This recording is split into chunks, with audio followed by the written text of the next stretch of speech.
રજનીભાઈ છો ને તમે? Rajnibhai? Yeah, I'm here. Okay, હા, I'm here. હા, ઓકે. જય જિનેન્દ્ર જીતુભાઈ, શુક્રવાર તારીખ 20/8/21 આપણે ચર્ચા 101 ને ગાથા 76, 77, 78 અને 79 લેવાની છે આજે.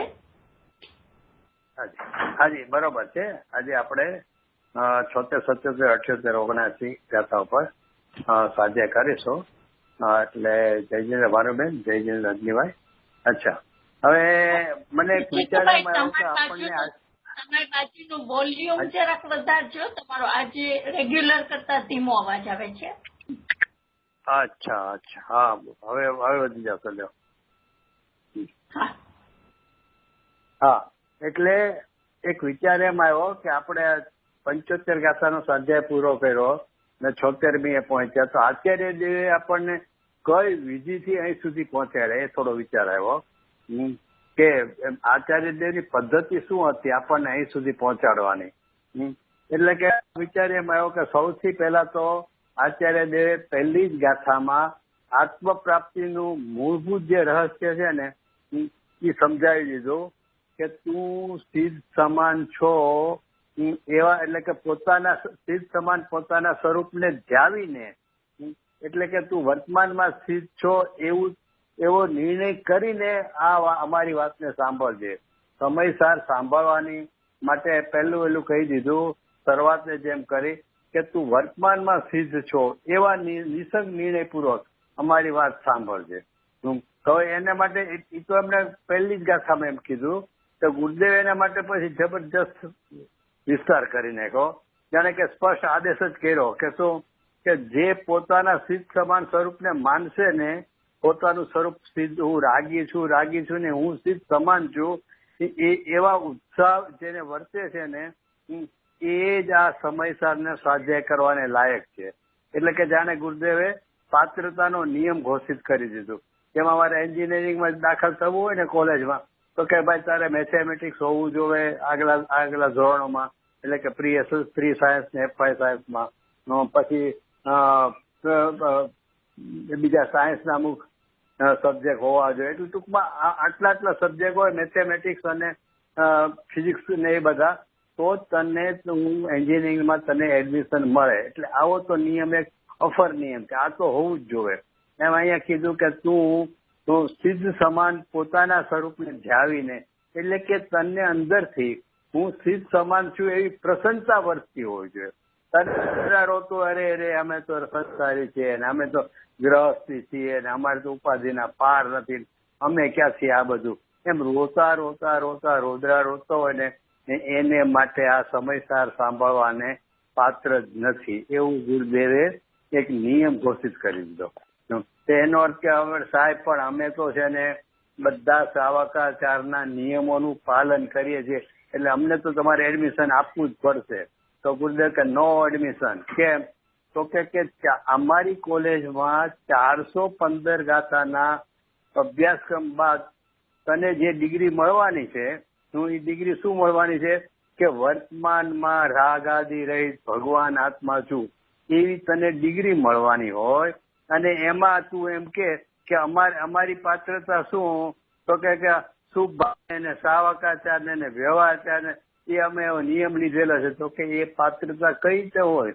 તારી ડિગ્રી જ આ છે, રાગાદી રહિત, વર્તમાનમાં રાગાદી રહિત, અને તું કે શુભ ભાવ અમારામાં આચરણ છે તો એ આચરણ એ આ કોલેજના પાત્રતામાં નહીં આવે.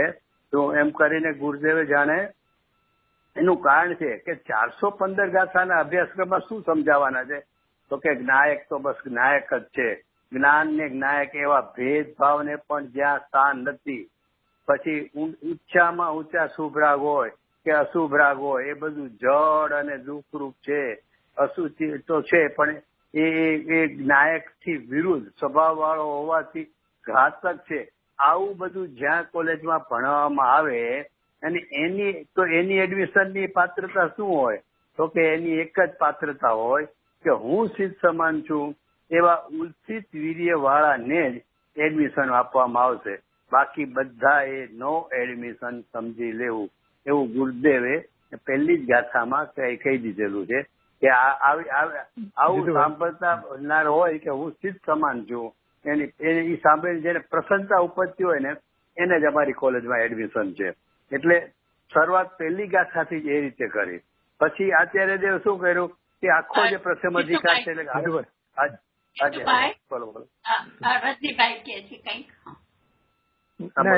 એના સમર્થનમાં એક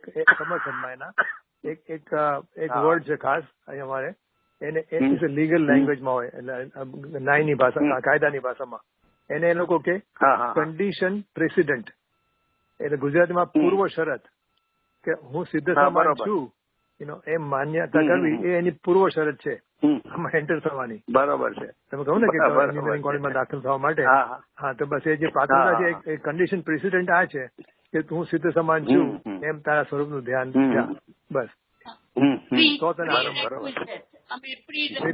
પ્રીરેક્વિઝિટ.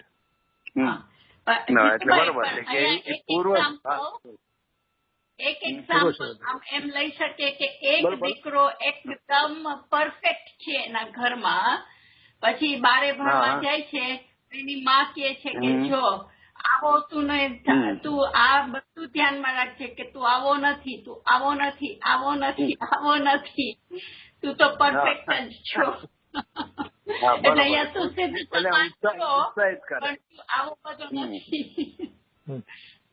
હા, એટલે માં એને ઉત્સાહિત કરે. બોલો ઢીલો હોય ને, ઘર છોડીને જતો હોય ને તો એને એકદમ ઉત્સાહિત કરે, જો તું આવો ઢીલો નથી, તું આમ નથી, તું તો પાવરફુલ છો, તારે તો આમ બેકગ્રાઉન્ડ છે ને, તારે આટલા સહકાર છે, એમ એને એટલો ઉત્સાહિત કરે કે ઓલાને કોલેજમાં આગળ ભણવા જાય હોય બહાર ગામ તો એને ઓલો મૂંઝાય નહીં. બસ અહીંયા એમ જ છે કે એકચ્યુઅલી છે ને ખરેખર શું છે, પેલા આપણે વિચારીએ તો આપણે બહુ આમ સરળતાથી સમજાવવું છે કે મિથ્યાત્વ શું છે. અનાદિથી રખડે છે કેમ, તો કે મિથ્યાત્વ નહીં. લે તો મિથ્યાત્વ શું છે, તો કે મિથ્યાત્વ એ છે કે હું રાગી છું, હું રંક છું, હું દુઃખી છું, હું આ છું તે છું, પર્યાયના જે ભાવો એને અનુભવમાં વેદાય છે ને એવો પોતાને માની લીધો છે. એટલે કે હું રોદરા રોવાનું જે એને ચાલુ કર્યું છે એ અનાદિથી ચાલુ આવે, એટલે કે એનો નિષેધ કરીને હું ચિત્ત સમાન છું.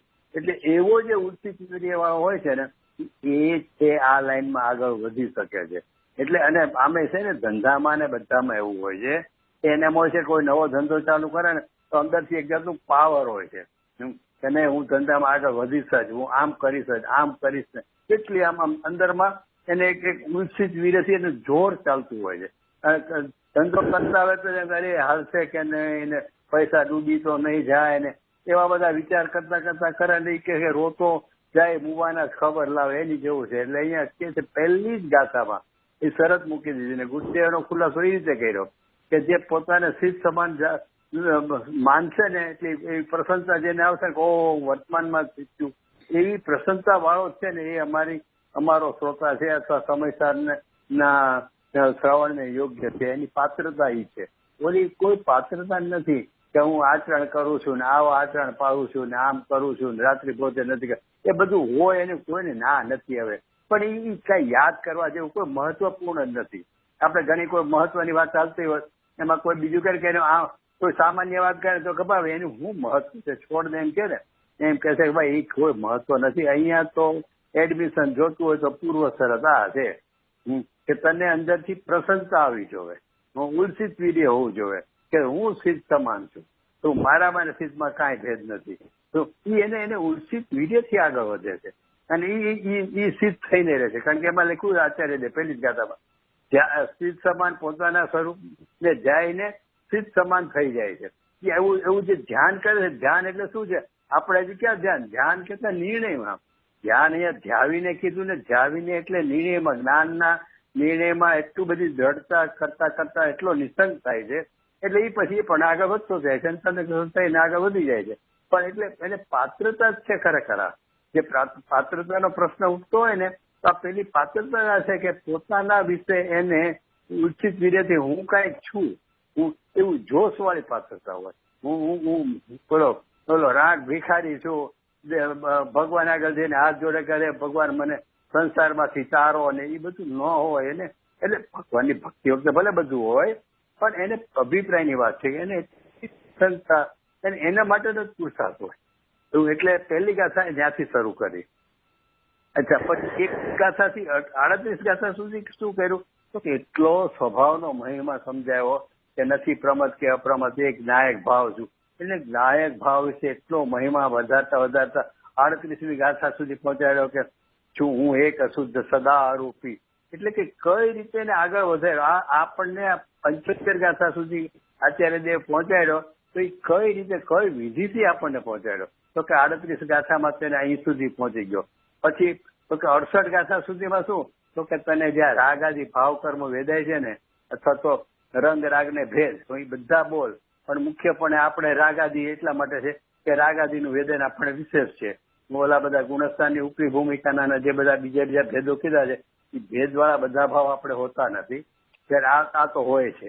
તો કે એ બધા ભાવો શું છે તો કે પૂજગલ છે આખા ઓલામાં પૂજગલ છે એટલે અજીવ છે. હું એમ કરીને બીજા અધિકારમાં છેક ત્યાં સુધી લઈ ગયા 68 ગાથા સુધી. એટલે એમ કરીને બીજા સેક્શનમાં શું સમજાયું કે આ રાગ આદિ જે કોઈ પરિણામ તને વર્તમાનમાં વેદાય છે ને એ બધા પરિણામો એકલા પૂજગલનું જ કાર્ય છે. એને પૂજગલની જ રચના જાણો એમ કરીને આપણને એટલું બધું આમ દડતા કરાવી કે તું સ્થિત સમાન છો. અમે તેને જે કીધું ને તો કેમ તો કે તારામાં રાગ આદિ છે જ નહીં, એ તો પૂજગલના છે. જેમ સ્થિત ભગવાન નથી એમ તો નથી. એટલે નહીં સ્વસંદી થઈ જા.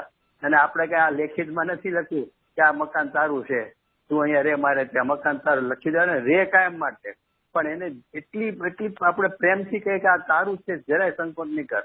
એમ એને થાય કે હું સિદ્ધ જ છું. એટલે આચાર્ય જરાય સંકોચ નથી. મને તો એ થાય છે કે પહેલી જ ગાથામાં હજી તો ઓલો અપ્રતિભૂત શ્રોતા સાંભળવા આવ્યો છે અને એને કહી દે છે કે સિદ્ધ સમાન પોતાના સ્વરૂપને ત્યાવીને એને એટલી નિસંતતાથી એને માર્ગ બતાવે છે આવી રીતે તું કર. એટલે વિધિ એમ આવી ગઈ.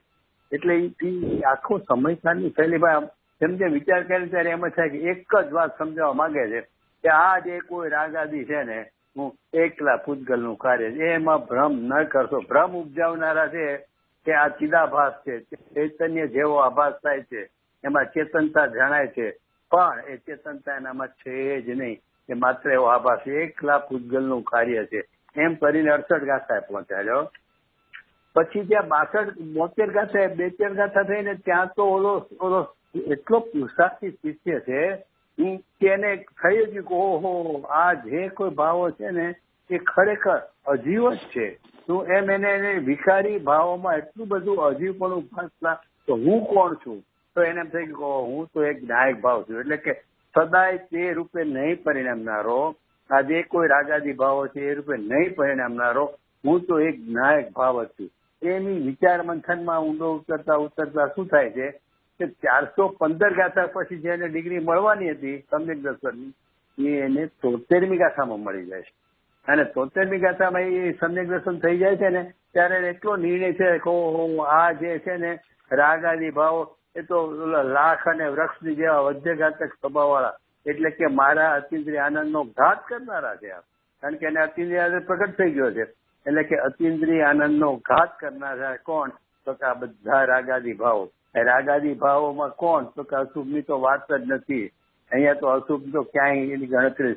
શુભ ભાવ જે ઉત્કૃષ્ટ છે ને એ શુભ ભાવ હોય વગર ભલે રહેશે નહીં.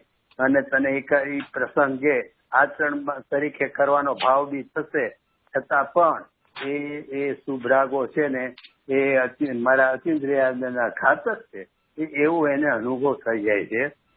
એટલે કે ત્યારે એ સમ્યક દ્રષ્ટિ થઈ ગયો એટલે આવો અનુભવ થઈ જાય છે. હવે એમાં વિશેષતા શું છે કે 74 ગાથા 74 ગાથા સુધી એને થઈ ગયું કે આ હું જ્ઞાની થયો અને એટલે એને આટલો બધો આ ઘાતક છે આદિના ભાવથી એટલી નિસંતતા અનુભવમાં આવી ગઈ. તેમ છતાં બીજા કોઈ શિષ્યો હોય તો પુરુષાર્થી શિષ્ય હતો એટલે અંદરમાં ઉતરી ગયો 73 ગાથા, પણ આપણે જેવા જે અંદરમાં નથી ઉતરા તો એને કોઈ વિશેષ અભ્યાસથી એવો વેમ ન પડી જાય કે હું જ્ઞાની છું અથવા બીજા કોકની વાતો એવી સાંભળે ઊંચી લાગે અને ઓહો આને ઘણો અભ્યાસ છે તો એ જ્ઞાની લાગે છે એવો ભ્રમ ન પડી જાય. એટલે 75મી ગાથા મૂકીને આચાર્ય આપણને સમજાવી દીધું ભાઈ જ્ઞાનીનું લક્ષણ આ છે, જ્ઞાનીની ઓળખાણ આ છે. હું તારા માટે ભ્રમ નહીં માનતો કે હું પામી ગયો છું. કારણ કે મને પોતાને અનુભવ છે મારા જીવનને અહીંયા સોનગઢના ગુરુદેવના પ્રતાપે કે કેટલાક જીવોને મેં જોયા છે અને પછી બિચારાને શરમાણા છે કે એને પેલા એવો ભ્રમ થઈ ગયો કે હું તો જ્ઞાની છું. તો અમુક પ્રકારની મનસા હોય, અમુક પ્રકારનો તત્વનો અભ્યાસ હોય, અમુક દ્રષ્ટિના વિષયનું ઘણું આમ સમજતા આવડતું હોય, બોલતા આવડતું હોય, ચર્ચા કરતા એને મચ્છી જાય કે મને તો આ જ વિચારની ચાલે છે એટલે એવો ભ્રમ પડી જાય. તો અહીંયા કહે છે કે 75મી ગાથામાં આચાર્યજી વાત મૂકી દીધી કે ભાઈ તું એવો ભ્રમ નહીં કરતો. આ જ્ઞાનીનું ઓળખાણ છે. શું ઓળખાણ છે?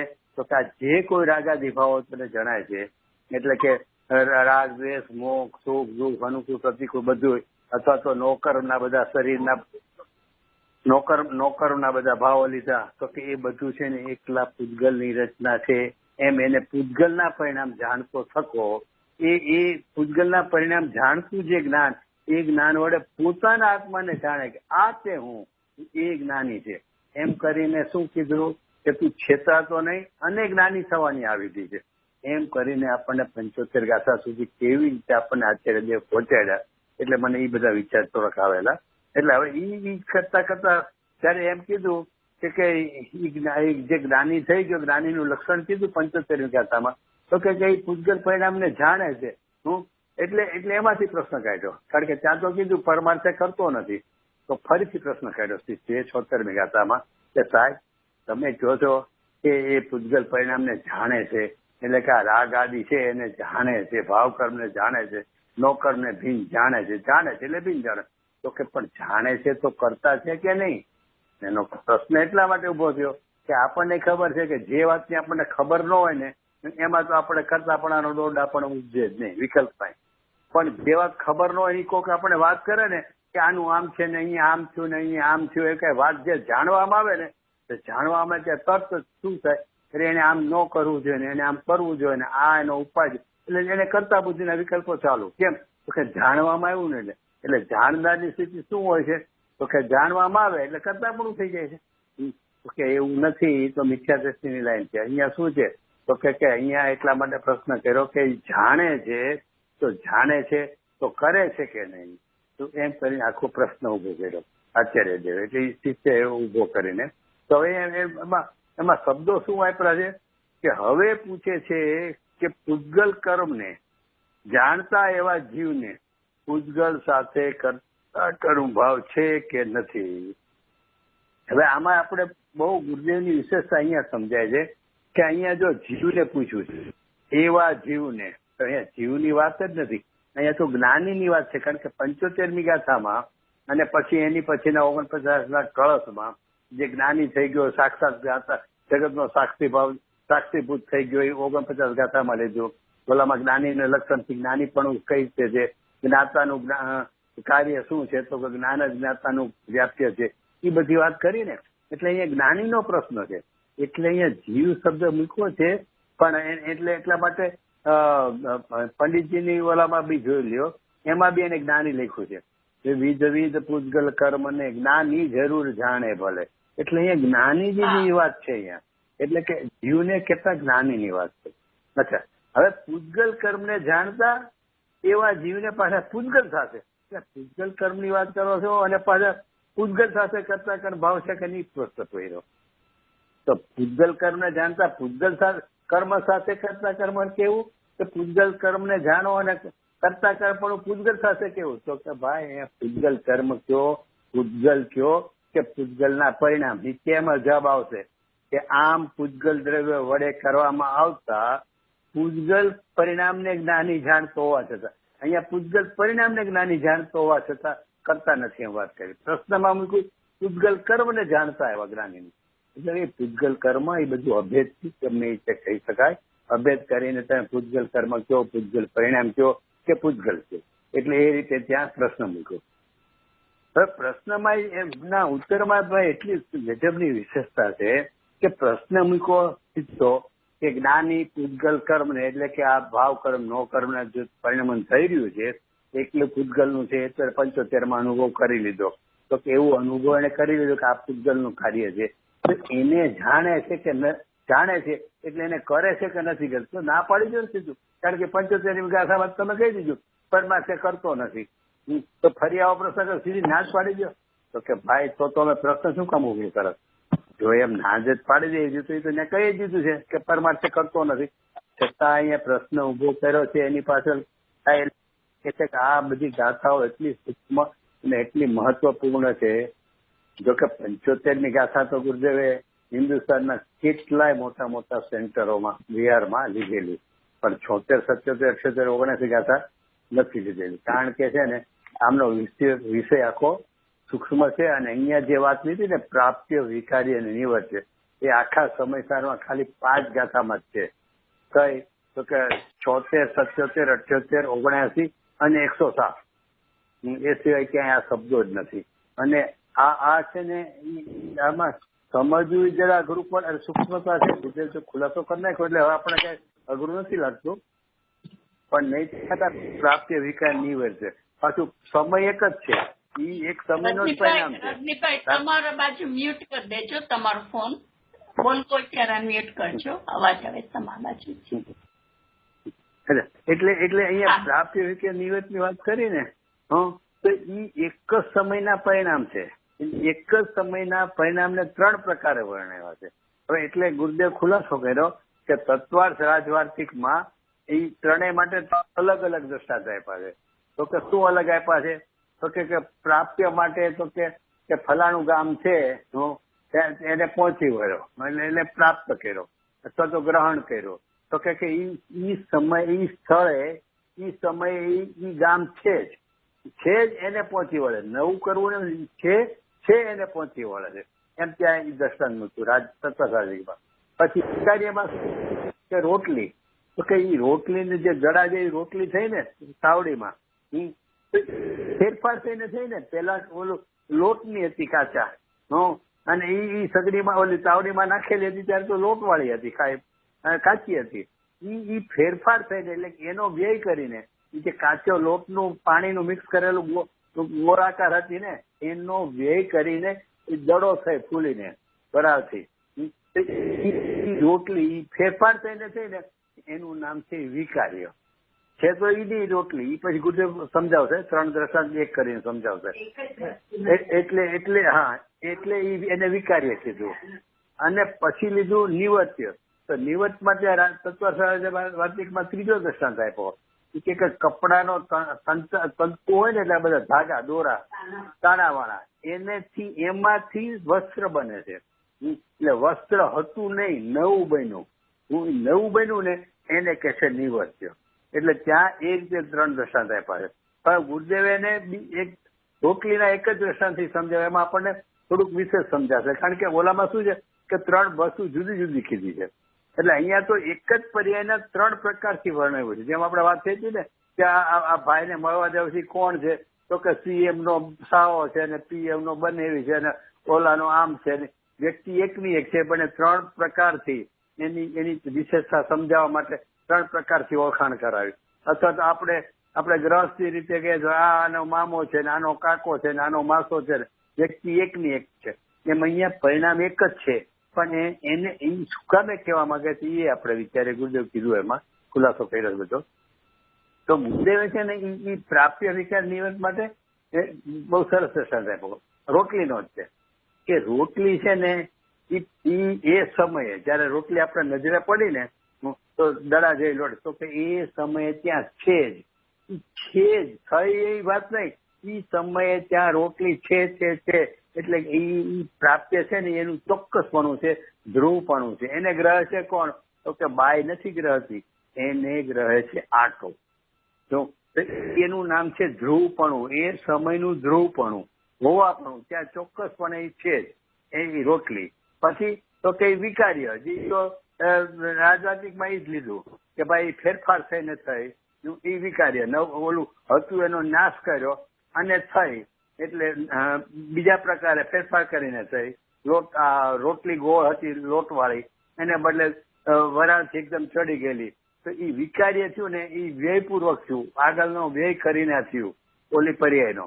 એટલે એ વિકાર્ય. અને પછી તો કે એ રોટલી નહોતી, પેલા હતી જ નહીં રોટલી નહોતી અને નવી ઉપજી. ઓલું ફેરફારની દ્રષ્ટિથી સમજાયું. હવે કે છે કે જ્યાં હતી જ નહીં અને હતી જ નહીં છતાં નવી થઈને એનું નામ છે નિવર્ત્ય. એમ ગુરુદેવ ત્યાં સમજાવ્યું. હવે એમાં ગુરુદેવ કહે છે કે આમાંથી અમે એમ કાઢીએ છીએ, અહીંયા શાસ્ત્રમાં નથી એમ, પણ અહીંયા તો પ્રાપ્ય વિકાસ નિવેદ 3 ની વાત કરી, પણ ગુરુદેવ એમ કહે છે કે એમાંથી અમે એક સમયની પર્યાયો ધ્રુવ, વ્યય અને ઉત્પાદામક અમે કાઢીએ છીએ. કેમ?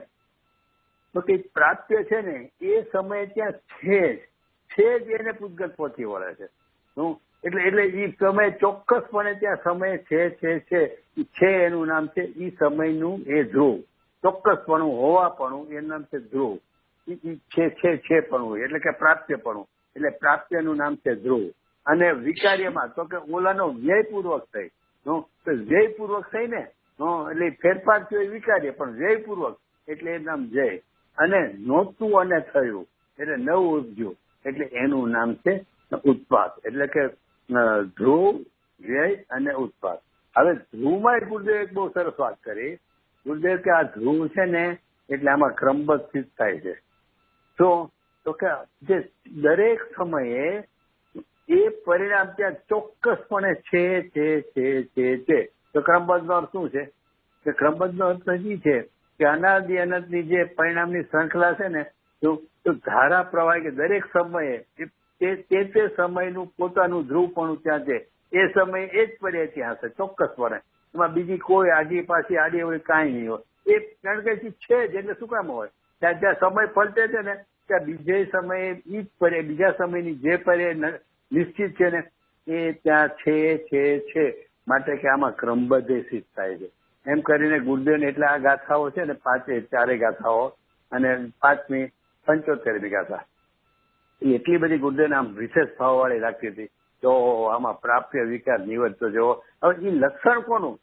તો કે પ્રાપ્ય વિકાર છે ને એ લક્ષણ છે ને વ્યાપ્યનું. વ્યાપ્ય કેટલા પરિણમન છે જેમાં એનું, એટલે કે દ્રવ્ય સ્વભાવ નહીં પણ દ્રવ્ય જે પરિણામે છે ને કરતા થઈને વ્યાપ્ય ને વ્યાપક કે છે ને એ વ્યાપ્ય કેટલા પરિણમન વાળું એનું આ 3 લક્ષણ છે. એના કોના?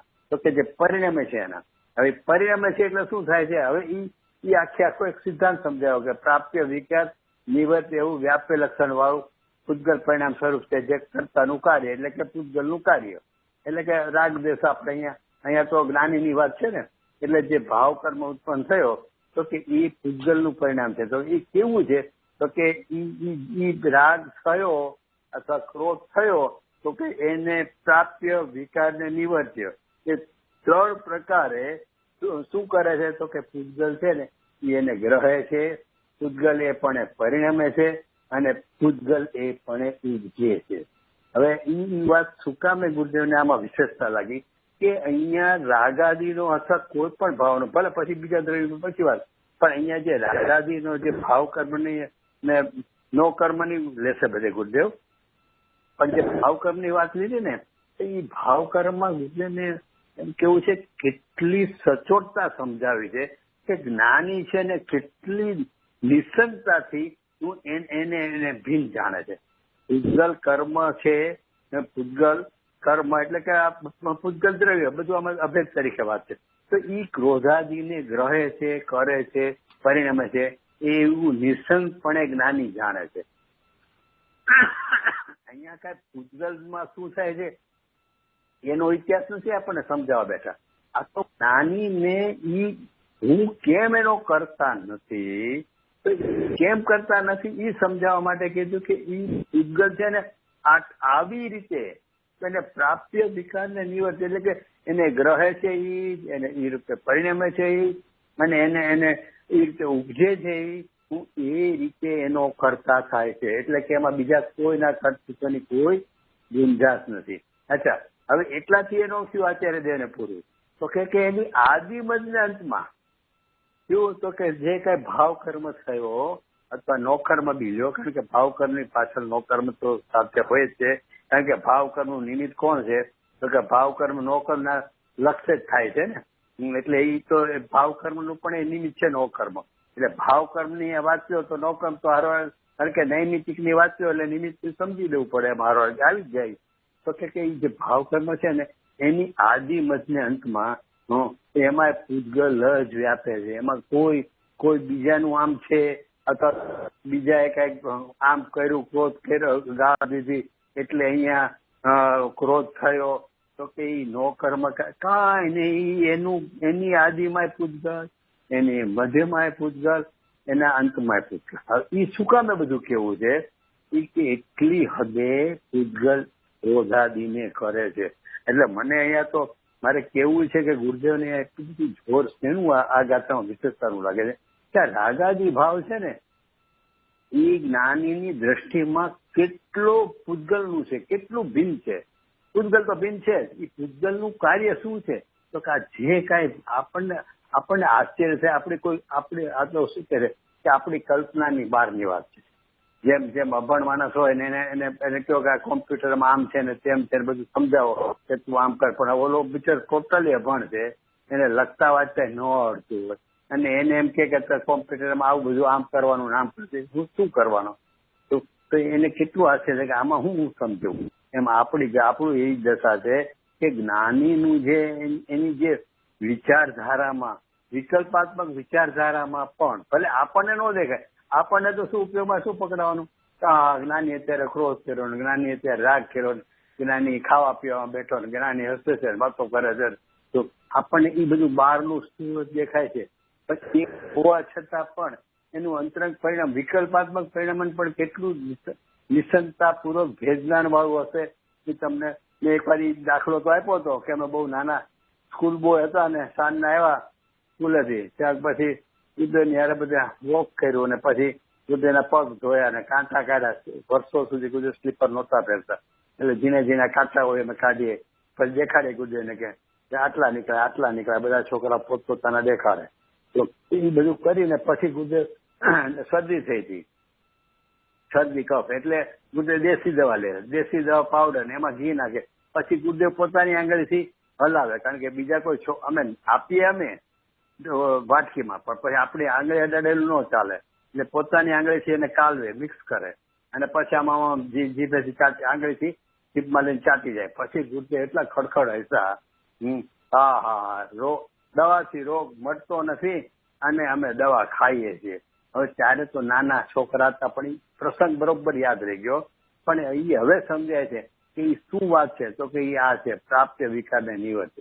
એટલે જ્ઞાનીની પરિણતિમાં એટલું બધું જે જ્ઞાતાધારામાં તો હોય જ છે. હા બોલો રજનીભાઈ. હા રજનીભાઈ બોલો. રજનીભાઈ તમે મ્યુટ છો. પ્રાપ્ય સંભળાય છે? હા મારે છે ને ઇન્ટરનેટ નું કામ ચાલે છે એટલે મારા ઘડી. એનીવે આપણે પ્રાપ્યને ગ્રહે છે કીધું ને, એટલે પ્રાપ્યની અંદર કાળલબ્ધિ અને ભવિષ્યતા આવી ગયા. હા આવી ગયા ને, એનું નામ જ ક્રમ જ. એ સમયે છે પછી એને છે અને એવા ભાવ વાળું છે. ભવિતવ્ય એટલે ભવન, ઈ ભાવનું ભવન, ઈ હોવું, ઈ ભવિતવ્ય છે. અને ઈ કાળ એટલે કાળલબ્ધિ. 5 સમયમાં જે છે ને કાળલબ્ધિ ને ભવિતવ્ય. ભવિતવ્ય એટલે કે ઓલું કરમની મહેરબાની એવું નથી, સાચા આપણું પ્રારબ્ધ કે એવું નથી. ભવિતવ્ય એટલે ભવન થવું, એનું ભવન થવું. હા, તો ઈ સમય ભવન થયેલું જ છે અને ઈ કાળે નિશ્ચિત છે. એટલે ગુરુદેવ કહે ને ધ્રુવ છે અહીંયા, ધ્રુવ કહેતા ક્રમબદ્ધ છે. આખું ગુરુદેવ એમાં ક્રમબદ્ધ સિદ્ધ કરે. ઓહો, આ તો પ્રાપ્ય કહેતા ક્રમબદ્ધ જ છે. એટલે એ બરોબર છે, એમાં એ બંને આવી ગયું. અને ગ્રહે છે એટલે જાણે છે, ગ્રહે છે એટલે જાણે છે. એમાં એવું છે, જાણે છે એવું નહીં. હવે ના, જાણે છે એમ નહીં કહેવાય, કારણ કે આ તો પૂતગલ ગ્રહે છે. જ્ઞાની ની વાત આવશે ત્યારે જાણે છે, પણ આ તો પૂતગલ ગ્રહે છે. એટલે પૂતગલ ગ્રહે છે તો પૂતગલ ને ક્યાં જાણવા પણ છે એ પ્રમાણે પૂતગલ પર એમાં શું 3 પ્રકારે પૂતગલ પરિણમ્યું. એટલે કે ગ્રહે છે એટલે એ કાર્ય થયું તો એ કોના થકી થયું, તો કે આને કર્યું એટલે કે એ ગ્રહે છે. પછી કે કોણ પરિણમ્યું, તો કે પૂતગલ જ પરિણમ્યું ને પૂતગલ જ ઉપજ્યું. એટલે ગ્રહે કયો, પરિણમ્યું કયો, ઉપજ્યું કયો, એ 3 પ્રકાર સમજાવીને ત્યાં પૂતગલ નું પરિણમન એ સમય છે એનો ઈ સમયે જે પરિણમન છે એને એ પૂતગલ જ કરે છે. એ પૂતગલ કરે છે અને આ 3 પડખાથી દ્રઢતા કરાવી છે. તો ત્યાં એક જ કાર્ય, એક સમયનું એક જ કાર્ય છે, પણ એને એ કાર્યની એ કરતાપણાની એટલી બધી એને દ્રઢતા કરાવી છે કે જીવ એમાં કરતા નથી. અને ભાઈ બીજી વિશેષતા શું છે કે ના પાડી દેવી છે કે ભાઈ જ્ઞાની એનો કરતા નથી, સીધું કહી દેવું તું ને તો વચ્ચે એ હું કામ વાત નાખી કે પૂજગલ કરે છે. પ્રશ્ન છે કરતા છે કે નહીં, કોણ? તો કે જ્ઞાની. કોની સાથે? તો કે આ પૂજગલના પરિણામ સાથે. તો સીધી ના કહી દેવી હતી ને, તો એની બદલે પેલા કરતા કોણ છે એ વાત નાખી. કારણ કે આપણને પ્રશ્ન ઉઠે ને શિષ્યને કે કરતા નથી જ્ઞાની, તો આ પરિણામ તો છે, તો એ પરિણામનું કોણ? એ નવો પ્રશ્ન ઉભો થાય. એટલે પેલા શું કર્યું કે એને વિશ્વાસ બેસે કે ના ખરેખર આનો કરતા આ છે, માટે જ્ઞાની કરતા નથી. કારણ કે એક કાર્યના બે કરતા ન હોય. તો કે પૂજગલ એનો કરતા છે. આ જે ભાવ કર્મનું પરિણામ છે એને પ્રાપ્ય વિકાર નિવર્ત એવું જે પરિણમન છે એને આદિ મધ્ય અંતમાં પૂજગલ ગ્રહણ કરે છે. પૂજગલ એમાં ઉપજે છે, પૂજગલ એને એમાં પરિણમે છે. એ રીતે પૂજગલ જ એને કરે છે. એ જયારે એને વાત સમજે ને કે ઓહો આનો કરતા પૂજગલ જ છે, હા છે, તો પછી જ્ઞાની તો બેસી જ જવાનું. કારણ કે કરતા રહ્યો ને એ કાર્ય કરનારો મળી ગયો ને એ કાર્યનો કરતા એ છે પૂજગલ. એમ કરીને પેલા પૂજગલ કરતા છે એ વાતચીત કરી અને પછી કે છે એ પૂજગલ ઈ કાર્ય આ રીતે પૂજગલ કરે છે, પૂજગલના પરિણામને એવું જાણે છે જ્ઞાની. હવે એ પછી એમાં નિષેધ કરશે કે એને કરતો નથી, ગ્રહતો નથી અને તેરું ઉપજતો નથી. કોણ? જ્ઞાની. કોને? તો કે જે કાર્ય પૂજગલ જેને ગ્રહે છે, કરે છે, ઉપજે છે, નિવર્તે છે, એ બધી વાત કરી એ કાર્યને, એટલે કે જે ભાવ કર્મ અને નો કર્મ એ જે કાર્ય થયું ત્યાં એને પૂજગલ જે રીતે એમાં ઉપજતો હોવાથી, કરતો હોવાથી જ્ઞાની એને કરતો નથી. જાણે છે પણ એ રીતે એને ગ્રહતો નથી. કારણ કે એને પ્રાપ્ય રીત નિવર્ત એને લાગુ જ પડતું. કારણ કે એને માત્ર જાણતું નથી. હવે એ જે પ્રાપ્ય વિકાર નિવર્તપણું છે ને એ જ્ઞાનીને ક્યારે લાગુ પાડવું? ક્યારે એને જે જ્ઞાતાના પરિણામ છે એને જાણે છે. તો એ પોતાના પણ પ્રાપ્ય વિકાર નિવર્ત છે ને ભાઈ, એ પોતાના પરિણામમાં જ લાગુ પડે છે, બીજાના પરિણામ માટે નથી. એટલે આપણે એમ કહીએ કે આને જાણે છે કે નથી, તો કેમ નહીં? જ્ઞાનની વાત હોય, જ્ઞાનીની હોય એટલે કે જ્ઞાનની હોય, જીવની હોય તો જાણે છે તમે કહી શકો ગ્રહ છે એટલે. પણ પૂજગલની હોય તો એને અથવા બીજા 5 દ્રવ્યને તો એને ગ્રહે છે, એમાં જ્ઞાન તો છે જ નહીં. એટલે જ્ઞાન બધામાં નહીં લાગુ પડે, આ એક જ્ઞાનમાં જીવમાં જ લાગુ પડશે. પૂજગલ પોતાને ગ્રહે છે એમ જયારે વાત આવે એને પોતાને ગ્રહતું એટલે એ પ્રમાણે ભવન થતું એનું નિશ્ચિત. હા, એટલે જે રાગાદી પરિણામ છે ને એ પૂજગલ એકચ્યુઅલી છે ને પૂજગલ પરિણામને પૂજગલ ગ્રહે છે. તો એટલે દ્રવ્યને પર્યાય બે બતાવી. પૂજગલ એટલે રાગાદી ના પરિણામ થયા અથવા તો કોઈ નોકરના જે પરિણામ જોવો તો એમાં કોણ પરિણામ? એ પરિણામ થયું એ કોનું થયું કાર્ય? તો કે પૂજગલનું. એટલે કે પૂજગલ એને ગ્રહે છે. એ કાર્ય થયું એને ગ્રહે છે કોણ? તો કે રોટલીનો દડો થયો એને કોણ ગ્રહે છે? તો કે એ આટો છે ને આટો જ એને ગ્રહે છે. એટલે એને મૂળ કરવા પણ હું દેખાડવું છે ને. એ વ્યાપક છે એટલે કે દ્રવ્ય છે એ એના પોતાના પર્યાયને કરે છે એ દેખાડવું છે. એટલે એને દેખાડવું છે. એટલે આપણે આ 3 છે ને એટલે પ્રાપ્ય વિકારે નિવૃત્ત છે ને એને આપણે એક્સપાન્ડ કરીએ તો એમાંથી 6 કારક નીકળી જાય કે નહીં? આ 3 માંથી 6 કારક નીકળે. ગુરુદેવ કે એ શૈલી નથી. આપણે પ્રાપ્ય છે એટલે એમાં સંપ્રદાન હું અટકો એટલે જવાબ દેતા. કારણ કે ગુરુદેવે ક્યાંય એમાં 6 કારક એમાં બેસાડ્યા નથી. પણ થયું તેનો અર્થ એવો જ. પણ એમાં 6 કારકમાં ભાઈ શું થાય છે કે એમાં એ પર્યાયને દ્રવ્ય સાથે નથી આવતું. આપણે જે સટકારક થી લઈએ છીએ ને એમાં તો એ પર્યાય પોતાનો જ કરતા લીધો છે તો સટકારક કહેવાય ને. પર્યાયના પોતાના સટકારક પરિણામ. અહીંયા તો દ્રવ્ય વ્યાપક છે ને જે પૂજગલ, એ પૂજગલ છે ને એ પર્યાયમાં પરિણમે છે. પૂજગલ છે એ પર્યાયને કરે છે. અહીંયા તો શું સ્થિત કરવું છે હું કે દ્રવ્ય પર્યાયને બેને ભેગા લઈને વાત કરી છે. દ્રવ્ય ને પર્યાય સમજ્યા ભેદ. સત્કારક શું થાય કે પર્યાય પોતે જ પર્યાય પોતે કરતા પર્યાય પોતે કર્મ એ બધા એક પર્યાય ને પર્યાયના ભેદો સત્કારક માં લીધા. જયારે અહીંયા દ્રવ્ય ને પર્યાયની વાત કહેવાની કે અહીંયા જે રાગાદી થયા તો કે એનો કરતા કોણ? તો એટલે સટકારક નહીં, એટલે ગુર્જર ક્યાં નથી. હું હિચકો એટલા માટે ગુર્જરમાં કેમ ચેન આવ્યું પણ એ બરોબર છે કે ઓલામાં એટલી ફરિયાની વાત એમાં દરેક ફરિયાની વાત. અને પરિણામી દ્રવ્યના ષટકારક કહી શકાય, પરિણામી દ્રવ્યના ષટકારક. પણ એ તો પછી પ્રમાણના થયા ને. પરિણામી દ્રવ્ય કયો એટલે ષટકારક એટલે પ્રમાણનું દ્રવ્ય છે, બરોબર છે. એટલે એ પ્રમાણના ષટકારકો તમે કીધા. એટલે અને સામાન્ય જે પ્રમાણના ષટકારકો એવી બધી બહુ ભાષા નથી લેવાતી. સામાન્ય શું લેવા છે? ધ્રુવના હોય ને પર્યાના હોય. હા બસ બરાબર. એટલે આખું પરિણામી નથી. ઓકે, એટલા માટે. હવે એટલે એક તો ભાઈ પેલો આપણે વાત તો થઈ ગઈ શરૂઆતમાં. આજે આની અનુસંધાનના ખ્યાલ ફરીથી યાદ કરું કે આ ગાથાઓ કેમ લેવી પડી. તો કે એને ત્યાં એને શું છે કે આપણને જે નજરે એ જ્ઞાનીના જે શું કહેવાય અસ્થિરતાજનક જે ભાવો છે ને, રાગદ્વેષ ક્રોધમાં આપણે દાખલ લીધા ભરત બાહુબલીની લડાઈ આ તે બધું.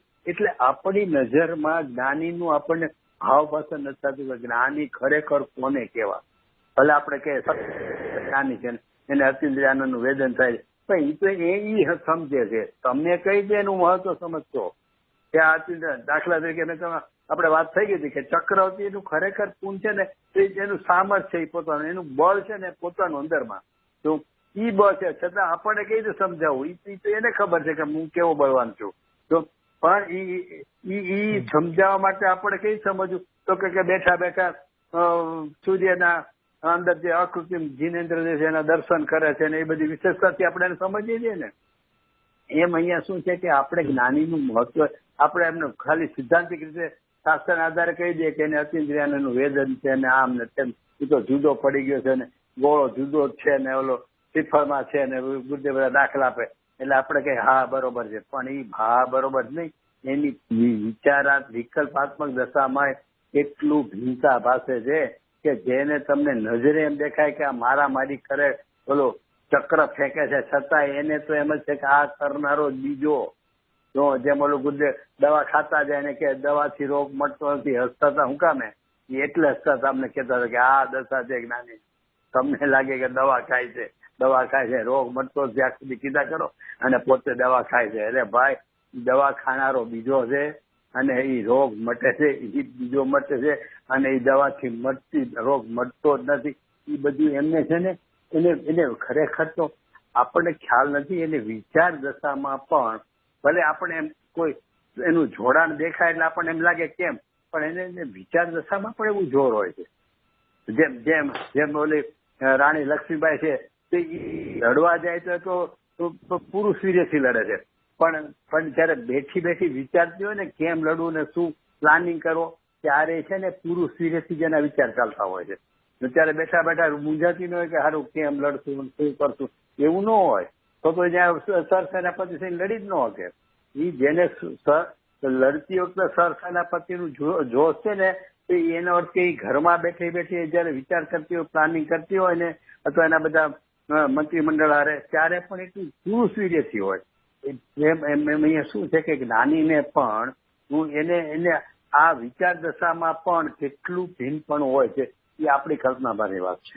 એટલે અહીંયા આ ગાથાઓ મૂકી ત્યારે એમાં એ બે ગાથાના જોડકા કે સુખ દુઃખમાં આપણે વાત કરી ઓલો આપઘાત કરે છે એ દાખલો લીધો છે, અથવા તો ભરત ચક્રવર્તી રોવે છે ત્યારે મારા પિતાજીનો નિર્વાણ થઈ ગયું હોય, દર્શન નહીં થાય. એટલે આપણને બાજુ બહારની દ્રષ્ટિ છે ને એટલે અહીંયા આ ગાથાઓ મૂકી છે કે ભાઈ એ તો આટલા બધા અલિપ્ત છે, એ બધું કાર્ય એને પૂતગલ ગ્રહે છે, પૂતગલ ઉપજે છે, એ બધામાં એમાં ક્યાંય છે જ નહીં. જાણે છે પણ જાણે છે માટે કરતા થાય એ મિથ્યા દ્રષ્ટિની લાઈન છે કે કાંઈ બી જાણે એટલે વિકલ્પોમાં કર્તૃત્વ ચાલુ થઈ છે કે આનું આમ છે ને તેમ છે. અરે કાંઈ લેવા દેવા ન હોય ને રસ્તામાં હાયલો જતો હોય ને અને કાંઈ ખડખું ન હોય ને કાંઈ ખાડો તો કે આ મ્યુનિસિપાલિટી આમ કરવું જોઈએ ને તેમ કરવું જોઈએ ને એના વિચારો ચાલે, પણ તારે કાંઈ લેવા કે દેવા. એટલે છે ને અજ્ઞાનીની દશા એવી છે કે જ્યાં જાણે છે ને ત્યાં એને કર્તૃત્વ ઉપર હોઈ જાય છે. અને એટલા માટે ઓલું કીધું ને કે જાણવાના જોરમાં સગળો, જાણવાના લોભમાં સગળો સંસ્કાર છે. એની પાછળ એ કહ્યું છે કે સઘળો સંસાર શીખ્યા પાછળ છે કે ભાઈ તું ઉપયોગ ત્યાંથી હટાવ. તને જાણવાનો લોભ શું છે? પરમાં શું તારે જાણવાપણું છે?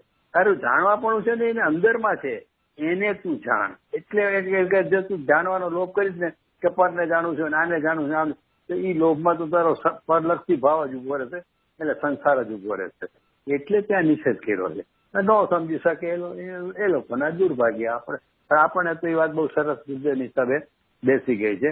એટલે અહીંયા એ કે છે કે જાણે છે, જાણે છે પણ જાણીએ એટલે તરત અહીંયા આપણું ઓપિનિયન આવી જ જાય ને કે આમ કરવું બરાબર ક્યાં નથી બરાબર.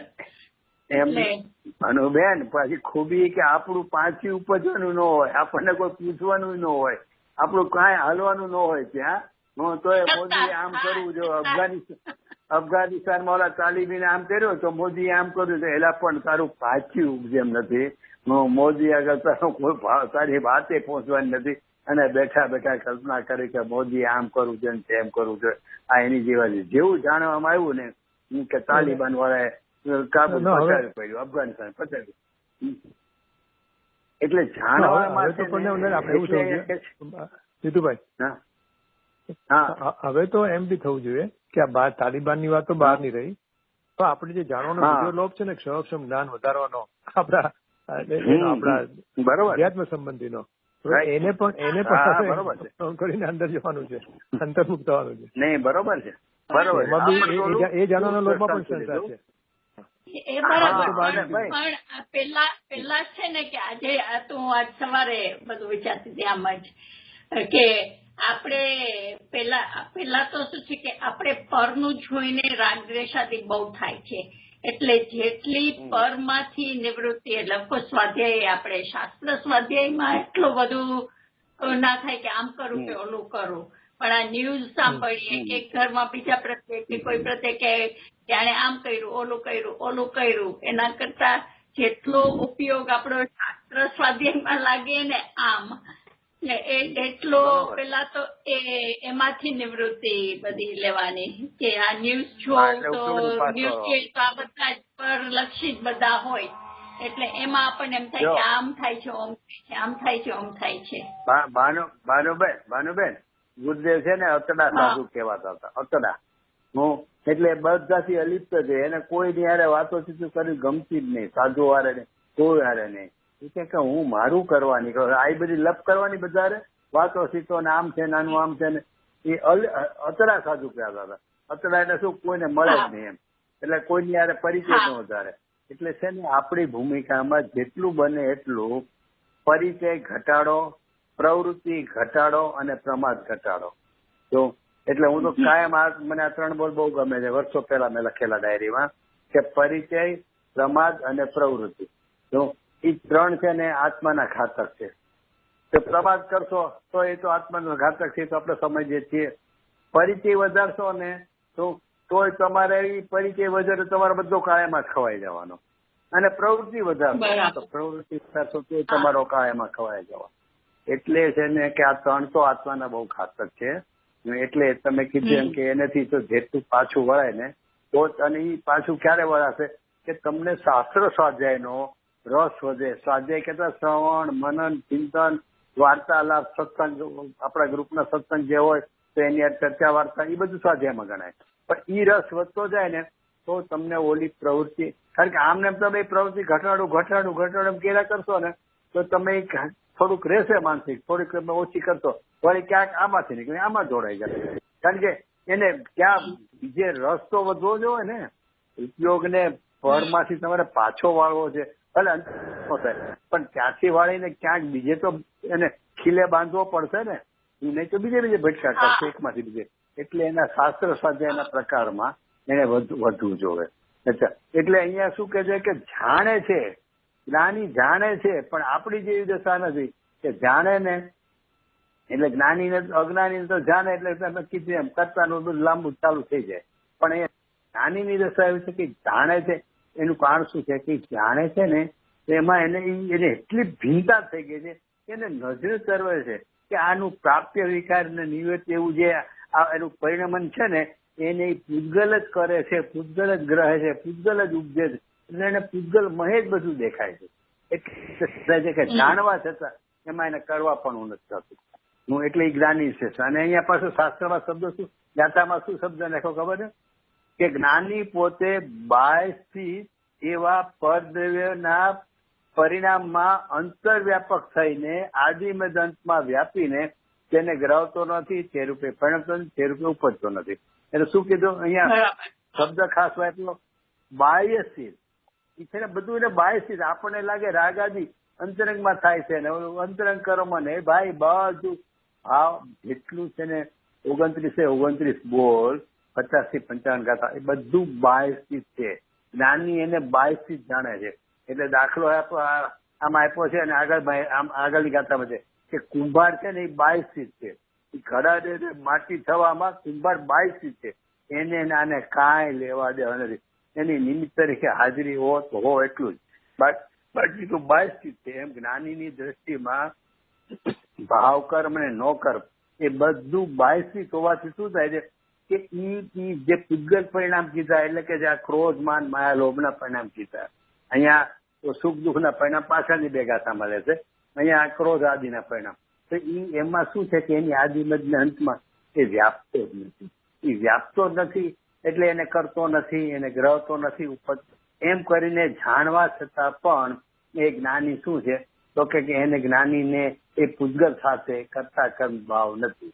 એમ કરીને અહીંયા શું કીધું છે 76મી ગાથામાં કે જ્ઞાની કોઈ પણ અપેક્ષાએ હું કોઈ પણ એની વિકલ્પાત્મક દશામાં પણ એનું જે નિર્ણય વર્તે છે ને ભાઈ એક તો સીધી જ વાત છે કે નિર્વિકલ્પ દશામાં એને અકર્તા માનતો હોય કે આ ક્રોધાદિના પરિણામ છે હું એનો અકર્તા છું, બરોબર છે. અને વિકલ્પવાળી દશામાં એમ માનતો કે હા હું તો ક્રોધ વાળો છું, હું તો રાગ વાળો છું, હું તો બૈરા છોકરા વાળો છું, એવું વિચાર દશામાં માનતો હશે. વિચાર દશામાં નિર્ણય તો એ જોઈએ ને, એ તો જોડાણ એનું થાય છે. એ એને ખબર છે કે ભાઈ મને સ્ત્રી પુત્ર પરિવારની સાથે ત્યારે બેઠો છું એટલે જોડાણ થાય છે, રાગ થાય છે. એ એને ખબર છે પણ માને એને વિચાર દશામાં પણ એને નિર્ણય શું વર્તે છે વખતે તો કે જે નિર્વિકલ્પ દશામાં જે એને અનુભવ છે ને એવો જ એને વિચાર દશામાં વિકલ્પમાં એવો છે. ભલે જોડાણ તરીકે નહીં પણ એને નિર્ણયમાં તો એ જોઈએ ને. હું કઉ છું હું પુરુષ છું એ નિર્ણય તરીકે છે, પછી હું તો હોઉં કે કઈ કામકાજ કરતો હોઉં તો એ કઈ ભલે હું યાદ મારે ન કરવું પડે પણ મારી નિર્ણયની દશા જે છે એમાં કઈ મને એમ થતું હશે કે હારે હું મને બહુ બીક લાગે છે ને અહીંયા આ રસ્તો એવો છે હું બહુ બીવું છું તો બહુ બીવાનું તો કે સ્ત્રીઓ બહુ બીવે એને એવું શંકા પડશે કે એ ગમે એ દશામાં હોય બીતો હોય ગમે એટલો તોય તે એને પોતાને પુરુષપણાની જે એની વિચાર શૃંખલામાં છે ને એ જતું નથી. એમ એક નાની ગમે એવા વિકલ્પમાં ઉભો દેખાય આપણને પણ અંદરમાં એને વિચાર દશામાં પણ ભલે વિકલ્પ દશામાં ઉપયોગ રૂપ આપણને ન લાગે કારણ કે ઉપયોગ રૂપ જોડાણ ત્યાં છે છતાં પણ એક એની શંકા ચાલુ છે.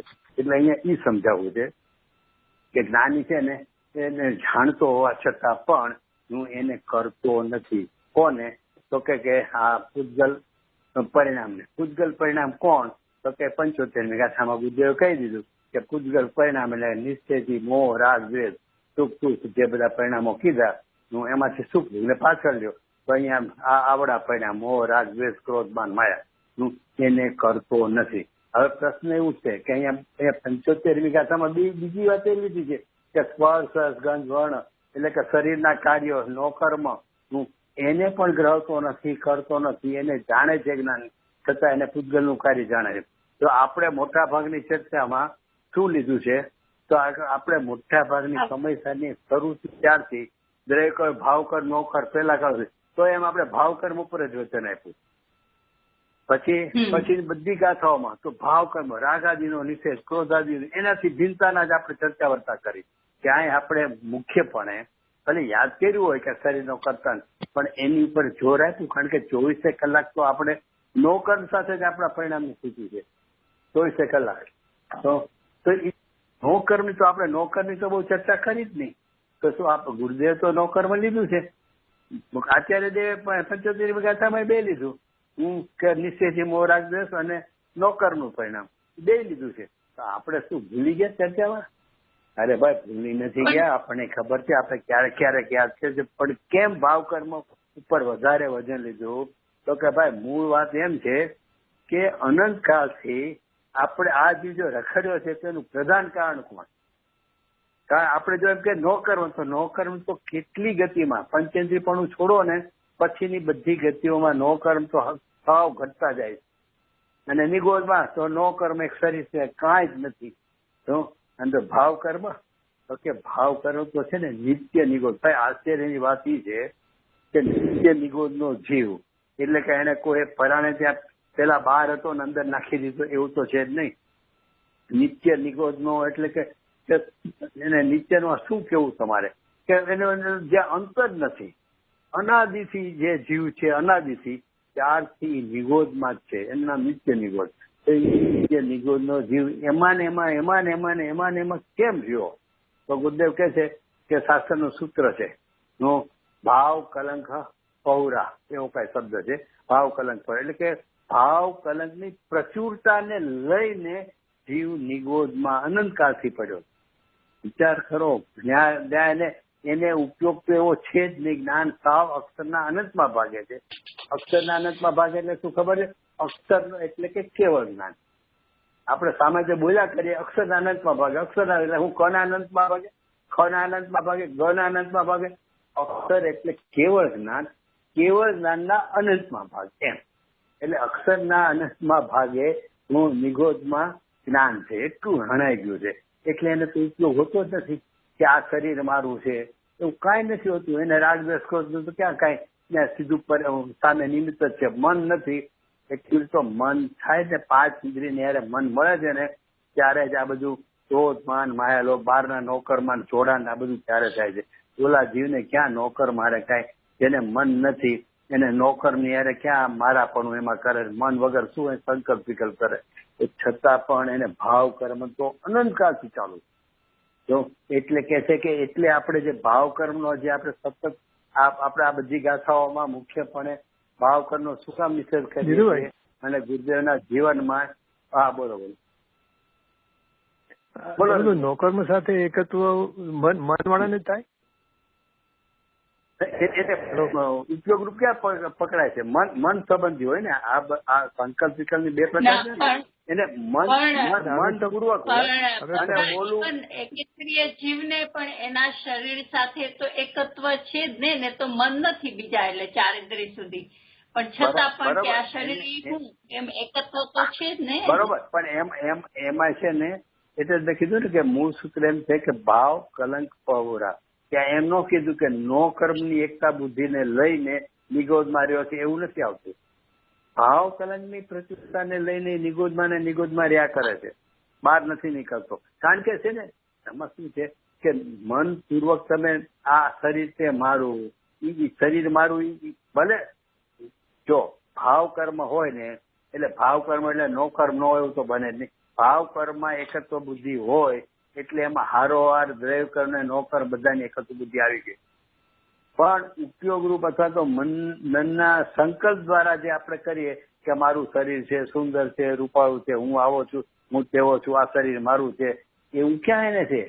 એને ક્યાં મકોડા ને નથી, કીડી ને નથી, 14 ઇન્દ્રિય વાળા ને નથી. એને ઉપયોગમાં ક્યાં છે કે આ શરીર છે હું એકત્વ પણ તો પડ્યું જ છે. તો છતાં પણ એ ઉપયોગરૂપ એને ઉપયોગમાં પકડાતું જ નથી. એને ઉપયોગ જ એટલો નથી કે આ શરીર છે એવો છે જ નહીં. જયારે ઓલું ભાવ કલંક છે ને કે એટલે કે એ જે અંદર પરિણામ સંકલ્પ ક્રોધ માન માલે સીધું ક્રોધ કાંઈ ન હોય છતાં એ જે પરિણામની સ્થિતિ છે ને રાગ આદિની એમાં તો અનંતકાળથી એને ધારા પ્રવાહે એમાં એકત્વ બુદ્ધિ ચાલુ જ છે. બરોબર રજનીમાં કે ફેરો જ કેજો આપણે સાજે કરીએ છીએ. નહીં બરાબર છે. આમ તો બરાબર છે. આપ જે કહ્યું ને ભાનુભાઈ કહ્યું ને એટલે અવ્યક્ત પણ તો એને છે જ બધું, મન નથી. હા એટલે વ્યક્ત પણ નથી પણ અવ્યક્ત પણ તો એને એકત્વ છે જ. હા હવે જો ભાઈ આપણે જાણીએ છીએ કે અબુદ્ધિપૂર્વક ને બુદ્ધિપૂર્વક ના બધા પ્રકારો છે. એની જેમ છે ને મનપૂર્વક હોય કે ના હોય એકત્વ પણ તો ચાલુ જ છે. તો એવો સાહેબ થઈ જાય કે જો શરીરમાં એકત્વ બુદ્ધિ ન હોય, મન નથી એટલે સર્વથા ન હોય તો એને નિમિત્ત છે. નિમિત્તમાં સર્વથા એકત્વ બુદ્ધિ છૂટી ગઈ તો નૈમિત્તિક એવા રાગાદીમાં છૂટી ગઈ. નિમિત્ત નૈમિત્તિક બંને સાથે હોય ને ભાઈ, એકબીજાને કરે ભલે નહીં પણ બંને સાથે હોય તો જો આપણે ભાવ કર્મ પર શું કામે વધારે જોર દે, અથવા તો ગુરુદેવ જીવનભર ભાવ કર્મ ઉપર શું કામે ધોકા માર્યા? કારણ કે ભાવ કર્મ એ નૈમિતિક ભાવ છે, અને એમાં નિમિત્ત કોણ હોય છે? નિમિત્ત સ્વભાવ નથી હોતો. ભાવ કર્મ ને ત્યારે નૈમિતિક તમે જુઓ તો એને ઉપાદાન પણ જુઓ ભાવ કર્મ ને રાગાદીને, તો રાગાદીમાં નિમિત્ત સ્વભાવ નો હોય, રાગાદીમાં નિમિત્ત કોણ હોય? નો કર્મ જ હોય. હવે તમે ભાવ કર્મ ની ભિન્નતા કરો અથવા તો ભાવ કર્મ ની એકતા કહો તો એને અર્થ કે સામે નિમિત્ત નો કર્મ એક તો હશે જ, કારણ કે એના લક્ષ્ય તો થયું છે, એટલે નો કર્મ એક તો આવી જ ગયું. પણ એને એમાં બીજો મેં આખો વિષય લેવાનો હતો, પણ 76મી ગાથા પહેલા લેવાનો હતો, પણ મેં 76મી પહેલા લેવાઈ ગઈ. એમાં શું છે ભાઈ કે આપણને તો ગુરુદેવની શૈલીમાં શું હતું કે ભાવ કરનો ખૂબ જ હતો, રાગ આદિ રહી. અચ્છા, કારણ શું તો કે ગુરુદેવના યુગમાં છે ને બધા ક્રિયા ઉપર, શુભભાવ ઉપર, આચરણ ઉપર ચડેલા હતા, એટલે કે ભાવ કર્મ ઉપર ચડેલા હતા. એટલે ગુરુદેવ રાગ આદિનો ખૂબ નિષેધ કર્યો, શુભભાવનો ખૂબ નિષેધ કર્યો, બરોબર. હવે શ્રીમદજીના યુગમાં શું હતું કે સામે એવા પાત્ર જીવો નહોતા, તો છૂટે દેહાધ્યાસ હતો. એમ વાત નથી કે દેહાધ્યાસ છૂટે તો એમ કરી ત્યાંથી એમને પડ્યું. કેમ તો કે સામે એવા પાત્ર જીવો નહોતા કે આટલી સીધી ભાવ કર્મ સુધી વાત કરે, એટલે એમણે નો કર્મથી વાત કરી કે દેહાધ્યાસ છૂટે. તો દેહાધ્યાસ છૂટે ક્યારે? હવે એમાં વિચાર કરો. અમને તો અહીંયા એવા મારા પરિચયમાં હતા કે અમે તો છે ને ગુરુદેવ ભલે આટલી બધી ઊંચી વાત લે છે, તો અમે તો છે ને શરીરની ભિન્નતાનો અભ્યાસ કરીએ. અમે પુરુષાર્થ શેનો કરીએ છીએ કે શરીરની ભિન્નતાનો પુરુષાર્થ કરીએ છીએ. એવું મને મારી હારે ચર્ચા કરવા વાળા હતા. તો હવે વિચાર કરો કે શરીરની એકતા બુદ્ધિમાં ચલો નિષેધ નથી, કારણ કે નો કર્મથી ભિન્ન પડો તો કાંઈ સારી વાત છે. પણ ભાઈ સત્ય શું ખબર છે, એક તો જે તમે શરીરની ભિન્નતાનો સીધો પુરુષાર્થ કરવા જશો ને, તો તમે વિચારજો, તમે ટ્રાય બી કરજો, એમાં અને આચરણ પણ આનો જ ભાવ આવે. આપણે શરીરનો દેહાધ્યાસ છોડવાની વાત કરશું ને, જયારે વિચાર કરશું ને, તો આપણે છે ને ક્રિયા ઉપર ને આચરણ ઉપર વજન જશે. એ જોઈ લેજો. ત્યારે શું છે કે દ્રવિલિંગની આ દશા હતી ને, એને શું કર્યું, એને છૂટો દેહાધ્યાસ, એને શરીર પર ચામડી કૂચે, ખાર છાંટો તો એને ક્રોધ ન થાય. પણ હું ક્રોધ રહી છું એને કોઈ દી ભાઈશું નહીં. ક્રોધ મારે ન કરવો, હું ક્રોધ નહીં કરું. આ શરીર મારું નથી, ભલે ઘાણીમાં ગાલીને પીલે ઘરે, ભલે ચામડી કાઢીને ખાર ચાંટે, હું જરાય મારી આંખ લાલ નહીં થાય, ગુસ્સો નહીં થાય. અરે પણ ગુસ્સો નહીં થાય, ક્રોધ નહીં કર્યું એમ તને આવે છે? હું ક્રોધનો કરતા છું તને ભાઈશું. અને આખી જિંદગી દ્રૈવલિંગ પણ હું આટલું ધારણ કર્યું છે, દેહાધ્યાસ છોડવાનો પુરુષાર્થ કર્યો છે. જેવો 9મી ક્રિયા જશે ને સ્વર્ગમાં, ત્યાં એ શરીરમાં લેપાઈ જવાનું, શરીરના એકત્વમાં લેપાઈ જવાનું. એ તો હકીકત છે ને, એમ આપણે કેમ ના પાડી શકવાના? એનો અર્થ શું થયો કે ખરેખર ભાવ કર્મની ભિન્નતા ભાષા વગર, એટલે કે ભાવ કર્મથી ભિન્નપણાનું કે ભાવ વાસન થયું નથી ને, એની વગરનો દેહાધ્યાસ છોડવાનો આપણે પુરુષાર્થ કરીએ છીએ ને, તો પણ એ દેહાધ્યાસ આપણને લાગે કે આટલો મને છૂટી ગયો દેહાધ્યાસ, તો એનો અર્થ એવો થયો કે આ ભાવ કર્મ વગર દેહાધ્યાસ સાચો છૂટતો જ નથી. અને એમાં બીજી આપણી શું ભૂલ થાય ખબર છે? આપણે દેહાધ્યાસને મુખ્ય કરીએ છીએ ને, એટલે ધારો કે ગુરુદેવ કહે છે ને ઓલો પ્લેગ નો રોગ નીકળે ને, તો જ્ઞાની છે ને ભાગી જાય, તો રામજીભાઈ તર્ક કરે તો કે હા પેલો ભાગી જાય. ભાગી તો જાય કે આમ છોડીને પેલો ભાગી જાય. કેમ? એને દેહાધ્યાસ છે. અરે ભાઈ તમે દેહાધ્યાસથી તમે આ દેહાધ્યાસમાં ક્રિયા અને આચરણ ઉપર જ આપણું લક્ષ હોઈ જાય છે. ત્યારે ગુરુદેવ એટલા માટે, પણ શ્રીમદજીમાં તો શું હતું કે એટલી યોગ્યતા વાળા જીવો નતા, યુગ જ એવો નતો કે સામે એવા પાત્ર જીવો હતા. એટલે એને અહીંથી શરૂ કરાવડાયું કે ભાઈ ચલો અહીંથી આટલું તો કરે, ધીમે ધીમે આમ આવશે. ત્યારે ગુરુદેવમાં એ પ્રશ્ન હતો, એટલે ગુરુદેવ એકલું આ જ લીધું કે ભાઈ મૂળ પ્રધાન કારણ એક જ છે. એકવાર સમજી લઈએ આપણે કે આ જે ભાવ કર્મ એટલે કે રાગાદી છે ને, એ રાગાદીમાં એકત્વ બુદ્ધિ છે ને, એ એક જ સંસારનું કયો, મિથ્યાત્વનું કયો, અનંતકાળથી રખડવાનું પ્રધાન કારણ એક જ છે. અને એટલા માટે તમે જોશો તો આખા સમયસારમાં આપણે જોવો આશ્રવ અધિકાર, અરે આ 72-74 બધી ગાથા, તો આશ્રવોને અશુચિ પણ આશ્રવની વાત કરી, ક્યાંય નોકર્મની વાત કરી કે નોકર્મ છે અશુચિ છે. હવે નોકર્મ તો અશુચિ હોય, એમાં શું છે? કૂતરું સડેલું અહીંયા નીકળે છે તો એ અશુચિ જ છે, એમાં ક્યાં પૂછવા જવું છે? ક્યાંય નોકર્મ અશુચિ છે એમ નો વાત કરી. સંવર અધિકારમાં ક્રોધ અને ઉપયોગ એના પ્રદેશ છે ને આધાર આવે છે એમ લીધું. ક્યાં એમ લીધું? કે નો કર્મ ને ઉપયોગ એ ભિન્ન છે એવું લીધું. અચ્છા, બંધ અધિકારમાં લીધું કે રાગ અને ઉપયોગની એક્યપણું એ જ બંધનું કારણ છે. ઉપયોગ ભૂમિમાં રાગનું એકત્વ કરવું એ બંધનું લક્ષણ છે, બંધનું કારણ છે. ક્યાં એમ કીધું ત્યાં કે ઉપયોગ ભૂમિમાં નો કર્મનું એકત્વ કરવું હોય છે. ત્યાં જ્યાં રાગનું એકત્વ કરો, ઉપયોગ ભૂમિમાં રાગ મારો છે એવું એકત્વ કરો, ત્યાં હારે એનું નિમિત્ત રાગ નિમિત્ત એનાથી જેનાથી ઉત્પન્ન થયો એવું નિમિત્ત જે નો કર્મ એમાં એકત્વ બુદ્ધિ એમાં આવી જ ગઈ. પણ મૂળ કારણ શું છે તો કે ઉપયોગમાં રાગમાં મારાપણું કરો. અચ્છા, બીજી વાત એ સરસ યાદ આવ્યું છે કે મારે 77 ગાથામાં લેવી હતી, પણ એ કહેજો કે છે ને જે નિકટમાં નિકટ હોય ને હું એનાથી ભેદ કરવામાં કરાવે આચાર્ય. તો સૌથી નિકટ કોણ છે? હું તો કે સ્ત્રી પુત્ર પરિવાર તો ના, એની કરતા તો શરીર નિકટ છે. શરીર થી તો કે આ દૈવ કર્મ એ તો હારો હાર જ હોય છે. આ શરીર તો છૂટી જાય તો વચ્ચે વિગ્રહગતિમાં કર્મ તો હારે જ રહે છે, તો કે એ વધારે નિકટ છે. એથી કોઈ નિકટ તો આ વિકારી ભાવ, એટલે સૌથી નિકટ છે ને એ વિકારી ભાવનું ભિન્નતા કરાવે.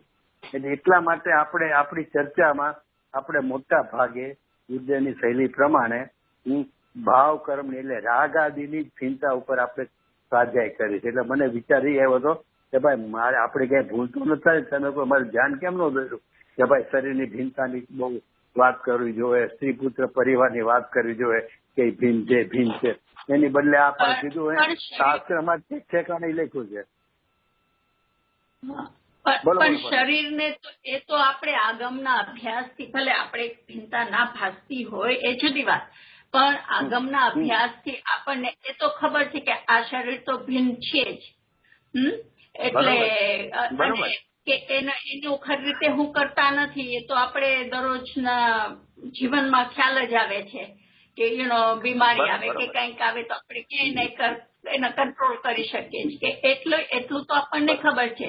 એટલે અને એવી રીતે જીવ અને આ શરીર એ તો ખ્યાલ છે, પણ જે આપણામાં અને આપણામાં આવે છે શું કે આપણે વિકારી ભાવ કરીએ કે જ્ઞાન કરીએ, એ બે તો આપણને વિકારી ભાવ આપણને આવે છે, એ પણ આપણને પકડમાં તો આવે જ છે ને કે આવા ભાવ આવ્યા, મને આવા ભાવ આવ્યા. બરોબર. એટલે એની ભિન્નતા કરે છે. આપણે આને આગળ લઈ જવું ને છેલ્લે જો આને આગળ લઈ જવું હોય ને જેમાં આપણે સ્ત્રી પુત્રાદિથી ભિન્નતા કરી, પછી શરીરથી કરી, પછી વિકારી ભાવ રાગથી કરી.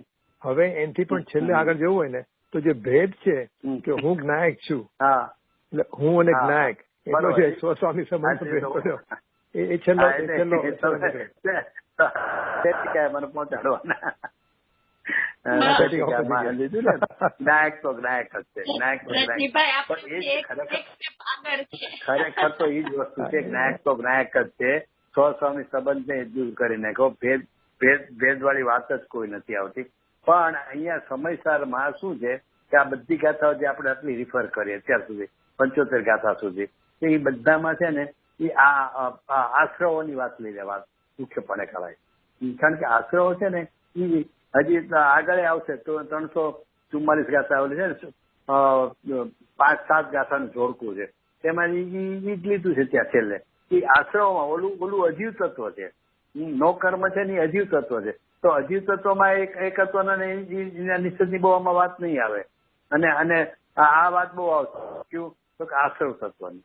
હવે તમે વાત કરી ભેદની, એ તો શું છે કે દ્રષ્ટિના વિષયમાં જયારે આટલું એને નિર્ણય વધતા થાય છે ત્યારે પણ હજી એને હું જાણનાર એવો જે હું અને જ્ઞાયક અને જાણવું એવો સ્વસ્વામી સંબંધમાં હજી અટકી જાય છે. એટલે એ પછી ત્યાં સુધી લઈ જાય છે. પણ પેલા તો અહીંયા ભાવ કર્મથી આશ્રવોથી જ આખી ભિન્નતાનું આખા સમસ્યાનો વાતચીત છે. એટલે નો કર્મની બી એટલી યાદ નથી કરતા. અને હું તો કાયમી દ્રષ્ટાંત લઉં છું કે બેંકમાં કોઈ કેશિયર આવે ને તો બેંક મેનેજરને બોલાવીને એમ ન કે જો આખો દિવસ એને પૈસા કોઈ દઈ જાય ને લઈ જાય ને કરે ને તો એ આપણા બાપાના નથી, ઘરે નહીં લઈ જવાના, એ શીખવાણ દેતો હશે કોઈ દી?